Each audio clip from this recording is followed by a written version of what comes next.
رہی ہے اللہ کے اسماء اعظم، اللہ کے بڑے اسماء کے صدقے میں چل رہی ہے. جیسے اللہ کا ایک اسم الرحمن، یہ اللہ کا اسم ہے، یعنی اللہ رحم کرنے والا ہے.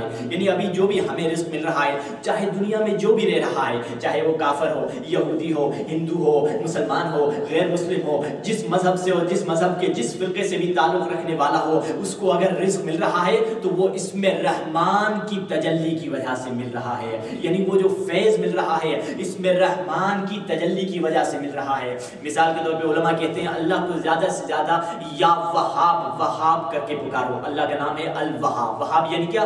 ہبا دینے والا. ہبا دینا یعنی کیا؟ ہبا یعنی مفت میں کوئی دے دینے والا. اللہ ایک ایسا، اللہ اسے کہتے ہیں جو انسان کو، ہمیں اللہ نے کتنی چیزیں مفت میں دی. کیا کوئی پیسہ لیا؟ کوئی اللہ نے چارج کیا؟ نہیں. ہم نہیں تھے، ہمیں وجود دے دیا. ہم کمزور تھے، ہمیں طاقت دی، ہمیں بڑا کیا. ہم بڑے ہو گئے، ہم جوان ہو گئے، ہمیں عقل دی، ہمیں طاقت دی. یہ تمام چیزیں اللہ نے فری میں دی ہیں ہمیں. اسی لیے اللہ کو وہاب کہا کرو. یعنی یہ جو دنیا بنی ہے، یہ جو اللہ ہمیں نعمتیں دے رہا ہے بغیر اس کے کہ حساب کرے، بغیر اس کے کہ لکھے اس کا کتنا پیسہ ہو رہا ہے، اس کا کتنا چارج ہو رہا ہے، یہ اس میں وہاب کی تجلی ہے جو دنیا پہ ہو رہی ہے. سبحان اللہ. یہ اسماء خدا کی تجلی ہے. چاہے جائے کہ یہ اسماء خود لفظی بہت اہم موضوع ہے اور بہت گہرا موضوع ہے، اس کے بارے میں ہم گفتگو نہیں کر رہے. ہم اسماء وجودی کے بارے میں گفتگو کر رہے ہیں. اور اسماء اعظم جو اللہ کا اسماء اعظم ہے، اس کے بارے میں کہا جاتا ہے اللہ کے اسماء اعظم کی جو حکومت ہے وہ 18,000 جہانوں پر ہے. وہ ایک دنیا پہ نہیں، ایک کائنات پہ نہیں، بلکہ 18,000 جہانوں پر اللہ کے اسماء اعظم کی حکومت ہے. اب سمجھ میں آ گیا کہ حقیقی اللہ کے اسماء وہی ہوتے ہیں، حقیقی اسماء اعظم وہی ہوتے ہیں جن کی حکومت 18,000 کائنات یعنی 18,000 دنیاؤں پر ہو. اور اسے حقیقی اسم اعظم کا مالک کہتے ہیں جس کے پاس 18,000 دنیاؤں کا علم بھی ہو. اب آپ تاریخ کو اٹھا کے دیکھ لیجئے، شیعہ سنی کی تاریخ، تاریخ اسلام میں دیکھ لیجئے، کیا اہل بیت کے سوا کسی اور نے کہا سلونی؟ اہل بیت کے سوا کسی اور نے سلونی نہیں کہا، کیونکہ یہ اہل بیت ہی تھے جو اللہ کے اسم کی تجلی تھے، اللہ کے اسم اعظم کی تجلی تھے. اور انہی کے پاس 18,000 جہانوں کا علم بھی تھا اور ہے. صلوات پڑھتے ہیں محمد.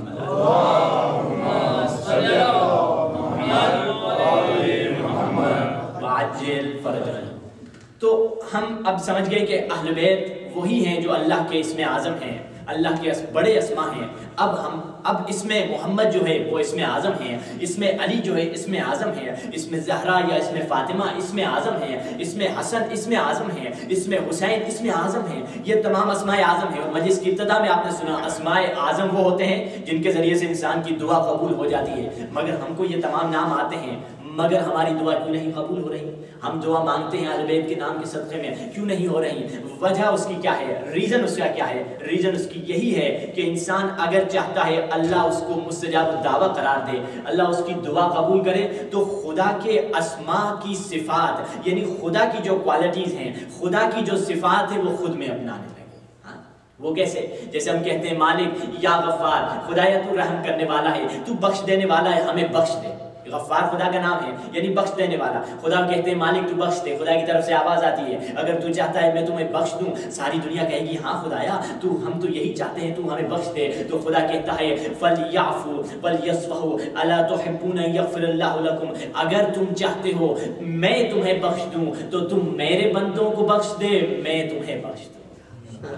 یعنی یہ اللہ کی صفت ہمیں خود میں پیدا کرنی ہے. تبھی جا کے یہ اسماء اعظم کے ساتھ اگر ہم دعا مانگیں گے تبھی جا کے ہماری دعاؤں کا اثر ہوگا. یعنی خدا کی صفت ہے معاف کر دینے والا.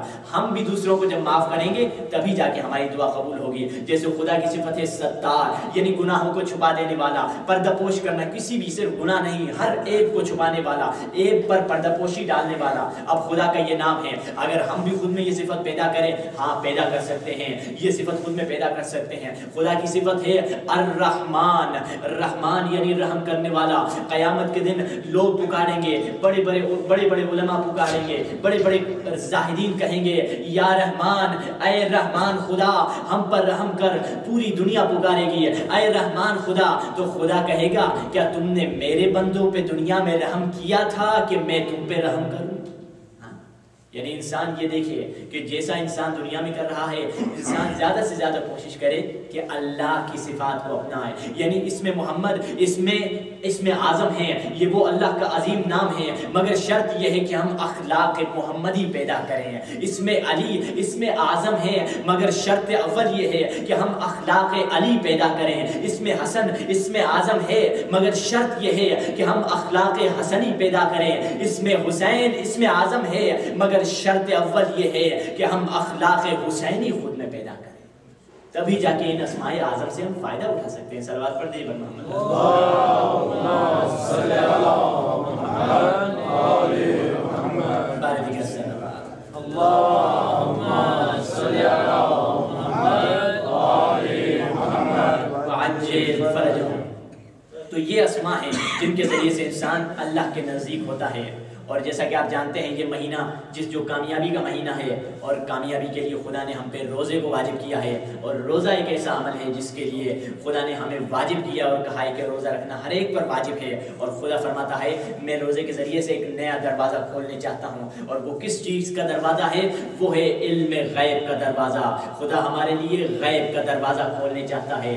یعنی ہم وہ دیکھ سکتے ہیں جو قبروں پہ سونے والوں پہ ہو رہا ہے، ہم وہ دیکھ سکتے ہیں جو برزخ پہ جانے والوں پہ گزر رہا ہے. مگر ہم اتنے سال ہو گئے ہیں روزے رکھ رہے ہیں، مگر ہم اس مقام پہ کیوں نہیں پہنچے؟ بعض لوگ 5 سال سے، بعض 10 سال سے، بعض 50 سال سے، بعض 60 70 سال سے روزے رکھ رہے ہیں، مگر آج تک اس مقام پر نہیں پہنچے جس کے بارے میں اہل بیت ہمیں بتلا رہے ہیں. کیوں اس مقام پر نہیں پہنچے؟ کیونکہ روزے کے حقیقی مقام پر ہم نے پہنچنے کی کوشش نہیں کی. روزے کا حقیقی مقام کیا ہے؟ ایک تو ہم روزہ جو رکھتے ہیں وہ ہے عام روزہ، یعنی معمولی روزہ. صرف ہمارا پیٹ جو ہے پاک ہوتا ہے، صرف ہمارے پیٹ میں کھانا لقمہ نہیں جاتا. مگر ایک دوسرا روزہ ہے جسے کہا جاتا ہے خاص روزہ. وہ کون سا روزہ ہے؟ یعنی اس روزے میں ہمارے ہمارا پیٹ جو ہے لقمے سے دور رہتا ہے، ہمارا پیٹ کھانے سے دور رہتا ہے، ہم کچھ کھاتے نہیں ہیں. مگر خاص روزے میں یہ ہے کہ نہ صرف ہمارا ہمارے پیٹ کا روزہ ہو، بلکہ ہماری آنکھوں کا بھی روزہ ہے، آنکھ سے گناہ نہیں کرنا. ہماری زبان کا بھی روزہ ہے، زبان سے کوئی بھی قسم کا گناہ نہیں کرنا. ہمارے کان کا بھی روزہ ہے، کان سے کوئی حرام نہیں سننا. ہمارے ہاتھ کا بھی روزہ ہے، ہاتھ سے کچھ حرام نہیں کرنا. ہمارے پاؤں کا روزہ ہے، ہم پاؤں کو حرام کی طرف نہیں بڑھانا. تمام جو 7 اعضاء ہیں ان کا بھی اگر روزہ ہو اسے کہا جاتا ہے خاص روزہ. اب کیا خاص روزہ رکھنے کے بعد کیا ہم اس مقام پر پہنچ جائیں گے جس کا وعدہ دیا ہے اہل بیت نے اور خدا نے جس کے بارے میں خبر دی ہے؟ نہیں، اب بھی نہیں پہنچیں گے. اس سے بڑھ کر ایک دوسرا مقام ہے. اگر اس مقام پر پہنچ جائے پھر اللہ کا فیض شروع ہو جاتا ہے، پھر اللہ کے فیض کی بارش شروع ہو جاتی ہے، اللہ کی رحمت کی بارش شروع ہو جاتی ہے. وہ کون سا روزہ ہے؟ ایک تو عام روزہ جو لوگ رکھتے ہیں، جو روزہ بھی رکھتے ہیں اور پھر گناہ بھی کرتے ہیں، اسے عام روزہ کہا جاتا ہے، یعنی اپنے اعضاء پر کنٹرول نہیں کرتے. دوسرا روزہ ہے خاص روزہ، یعنی پیٹ بھی روزے سے اور تمام 7 اعضاء بھی روزے سے. اور تیسرا ایک روزہ ہے خاص الخاص. وہ کون سا روزہ ہے؟ یعنی وہ اتنا خاص روزہ ہے کہ صرف ہمارے اعضاء گناہوں سے پاک نہ ہو، صرف گناہ نہ کرنا بلکہ اپنے خیال پہ بھی قابو کرنا. یعنی صرف گناہ کی طرف نہ جانا بلکہ گناہ کے بارے میں سوچنا بھی نہیں. اسے کہا جاتا ہے خاص الخاص روزہ، یعنی خیال کو پاک کرنا. یعنی مقصد یہی ہے جو ہماری گفتگو کی کڑی اب تک چلی آ رہی ہے. کبھی حضور قلب پہ گفتگو کر رہے ہیں، کبھی خیال پہ گفتگو کر رہے ہیں. یعنی خدا روزے سے، نماز سے ہمیں وہ بلند منزل عطا کرنے چاہتا ہے، یعنی تمہارا خیال پاک ہو جائے، تمہاری تھنکنگ پاک ہو جائے. اصل روزہ یہی ہے کہ تم گناہ کے بارے میں سوچو بھی نہیں. گناہ کرنا تو دور کی بات ہے، گناہ کا خیال تمہارے ذہن میں آئے نہیں. جیسے آپ کو میں نے وہ طریقہ بتایا مولا متقیان امام علی علیہ السلام نے جو ہمارے لیے طریقہ بتایا. مولا نے کہا کہ اگر تم چاہتے ہو توجہ سے نماز پڑھو تو نماز کا ترجمہ کرتے رہو. سورہ